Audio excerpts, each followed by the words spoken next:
কাজের মধ্যে আমরা আমাদের সময়টাকে দেওয়ার মধ্যে আমাদের বড় একটা উদ্দেশ্য থাকে, ওই উদ্দেশ্যটা যেন আমাদের পূরণ হয়। আমার আল্লাহ পাক রব্বুল আলামিন ডাক দিয়ে আমার বান্দা, আমি আল্লাহ তাআলা এইভাবে দুনিয়াতে তোদেরকে পাঠাইবার পর আমি আল্লাহ তাআলার একটা মাকসাদ রয়েছে, তোমরা যেন আমি আল্লাহ তাআলাকে বেশি বেশি স্মরণ করো। জোরে বলো সুবহানাল্লাহ। কোরআন শরীফের মধ্যে আল্লাহ পাক রব্বুল আলামিন কোথায় বলে না, নামাজ বেশি পড়ো, নামাজ বেশি পড়ো, রোজা বেশি রাখো, রোজা বেশি রাখো, হজ বেশি করো, তোমাকে মানুষের হাসি করবে, বেশি বেশি হজ করো, আর সমাজের মধ্যে তোমার নাম বাড়বে। আল্লাহ তাআলা এখন কোরআন শরীফের মধ্যে বলে না বেশি বেশি হজ করো, বেশি বেশি তুমি নামাজ পড়ো, বেশি বেশি তুমি কোরআন শরীফের তেলাওয়াত করো, তুমি বেশি বেশি পর্দা করো, বেশি বেশি তুমি কি করো, এইভাবে ব্যবসা বাণিজ্য করে এমন কোনো কথা বলে না, বরং কোরআন শরীফের মধ্যে আল্লাহ তাআলা বলছেন একটা কথা যে বেশি বেশি আমি আল্লাহ তাআলাকে স্মরণ করো। জোরে বলো সুবহানাল্লাহ। আমি আল্লাহকে স্মরণ করো। আল্লাহ তাআলা বলেন, ইয়া আইয়ুহাল্লাযীনা আমানু যকুরুল্লাহা যিকরান কাসীরা ওয়াসাব্বিহুহু বুকরাতাও ওয়া আসীলা। আল্লাহ তাআলা ইমানদারদেরকে সম্বোধন করে বলেন, হে আমার ইমানদার বান্দারা, উযকুরুল্লাহ, আমি আল্লাহ তাআলাকে স্মরণ করো, আমি আল্লাহ তাআলাকে স্মরণ করো, তুমি কম করিও না, যিকরান কাসীরা, বেশি স্মরণ করো। এইবার মুফাসসিরিন কিরাম ইমাম তাফসীরি কুরতুবী রাহমাতুল্লাহ আলাইহি কুরতুবীর মধ্যে লেখেন, ইমাম তাফসীরি কুরতুবী রাহমাতুল্লাহ আলাইহি যে বেশি জিকিরের দ্বারা কোনো উদ্দেশ্য, কিভাবে বেশি জিকির করা হবে,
জিকির কি?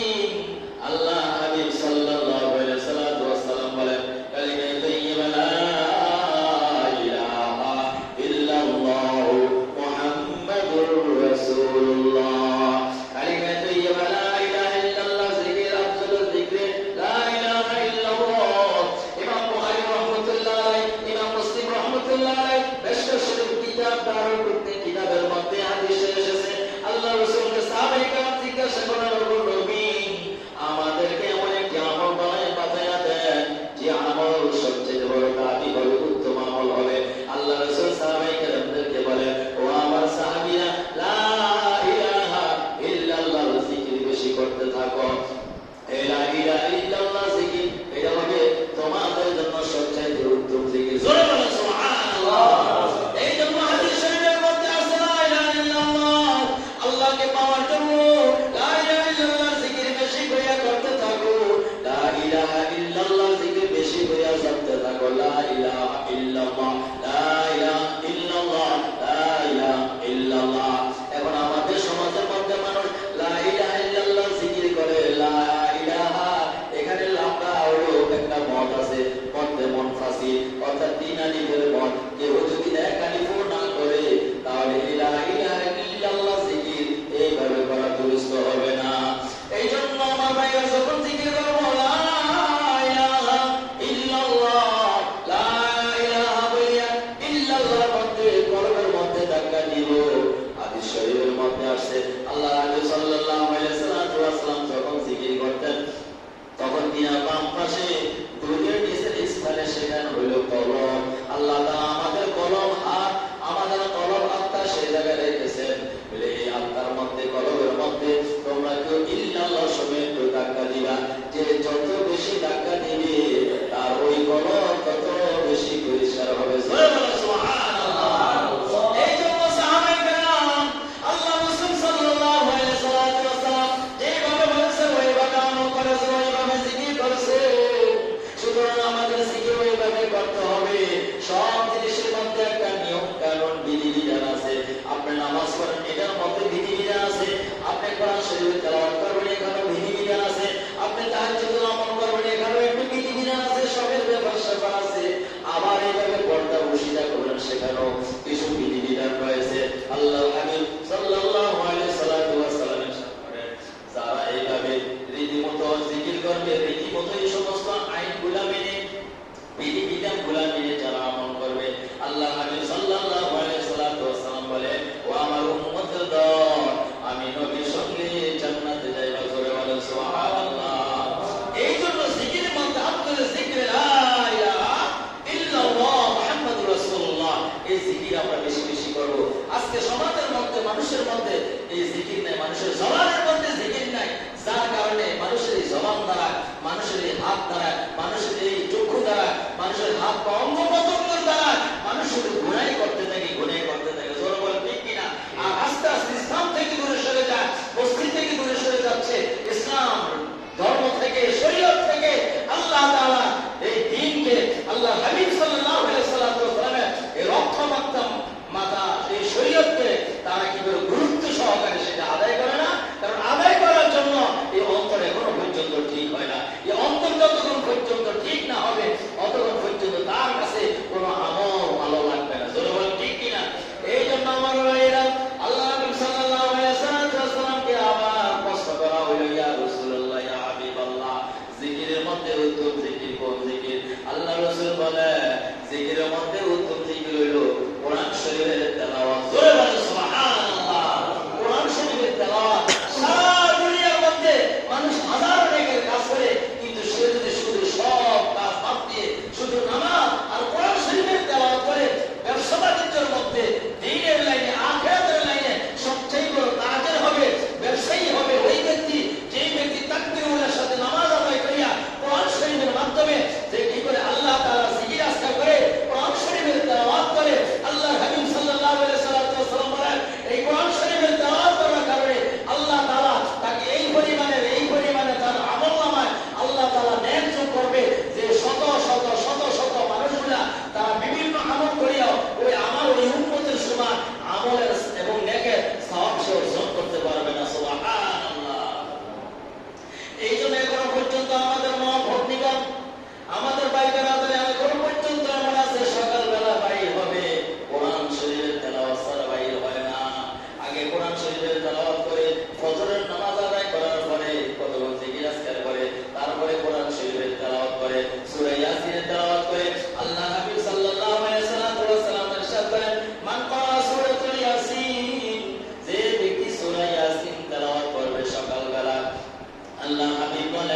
সর্বপ্রথম তার আমল নামায় আল্লাহ তাআলা 10 খতম কোরআন শরীফের সওয়াব আল্লাহ তাআলা তার আমল নামায় দিয়ে দেন। জোরে বলেন সুবহানাল্লাহ।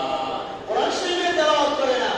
আমার দাদু একদম খুব মূর্খ ছিল, কিন্তু আল্লাহর এত ভয় পাইতো, আল্লাহ তাআলাকে এত বেশি ভয় করতো। আমার আম্মা যখন সকালবেলা কোরআন শরীফের তেলাওয়াত মাগরিবের পরে সূরা ওয়াকিয়ার আমল, এইভাবে আমরা সূরা মুলুকের আসার পরে সূরা মুলুকের আমল করে, তো আমার দাদু এইভাবে আমরা দেখতাম পাশে বসে থাকতেন।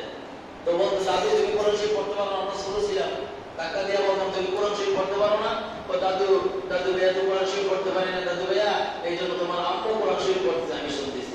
আল্লাহ হাবিব সাল্লাল্লাহু আলাইহি ওয়াসাল্লাম ইরশাদ করেন, বুখারী মুসলিমের হাদিস, ইমাম বুখারী রাহমাতুল্লাহ আলাইহি বুখারী শরীফের শুধু এক জায়গায় 6 জায়গায় মধ্যে এই হাদিসটা নিয়ে আসেন। আল্লাহ হাবিব সাল্লাল্লাহু আলাইহি ওয়াসাল্লাম ইরশাদ করেন, যারা কোরআন শরীফের তেলাওয়াত করে আর যে কোরআন শরীফের তেলাওয়াত করতে পারে না, ওই জায়গায় বসে বসে যিনি কোরআন শরীফের তেলাওয়াত করতেছেন, তিনার পাশে যে চুপ করে বসে বসে যদি তেলাওয়াতটা শুনে, তেলাওয়াতকারী যেই পরিমাণে সওয়াব পাবে, ওই শূন্যওয়ালাও আল্লাহ তাআলা সেই পরিমাণে সওয়াব দিবে। সুবহানাল্লাহ।